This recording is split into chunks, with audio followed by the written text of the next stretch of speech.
ചെമ്പനീർപ്പൂവിൻ്റെ അടുത്ത ആഴ്ചയിലെ വിശേഷങ്ങളിലോട്ട് എല്ലാവർക്കും സ്വാഗതം. അപ്പോൾ നമ്മുടെ സച്ചിയുടെ വീട്ടിലോട്ട് പൂ കെട്ടുന്ന ടൈമിൽ നമ്മുടെ ബാമ കയറി വരുവാണ്.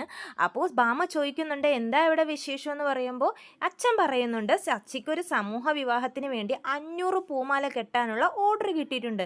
അപ്പോൾ സച്ചിയാണെങ്കിലോ ബാമയെ നല്ലോണം സോപ്പിട്ട്, ആൻറ്റി നല്ല സഹായ മനസ്സുള്ള ആൻറ്റിയാണെന്ന് ഞങ്ങൾക്കറിയാം, അതുകൊണ്ട് ഈ പൂമാല കെട്ടി ഒന്ന് സഹായിക്കൂ എന്ന് പറഞ്ഞ് ബാമയൊക്കെ ഒന്ന് സുഖിപ്പിച്ച് സച്ചി അവിടെ കൊണ്ടേ മാല കെട്ടാൻ വേണ്ടി ഇരുത്തുവാണ്.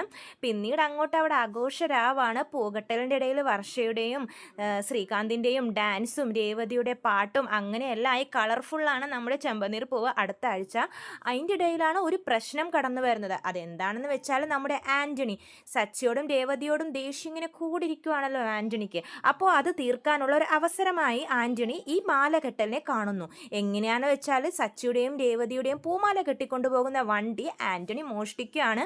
സച്ചിക്കും രേവതിക്കും ആൻ്റണി തട്ടിക്കൊണ്ടുപോയ വണ്ടി തിരിച്ചെടുക്കാൻ പറ്റുമോ? കറക്റ്റ് സമയത്ത് അവിടെ കൊണ്ടുപോയി എത്തിക്കാൻ പറ്റുമോ? നമുക്ക് അടുത്ത ആഴ്ചയിലെ വിശേഷങ്ങളിൽ കാണാൻ സാധിക്കും.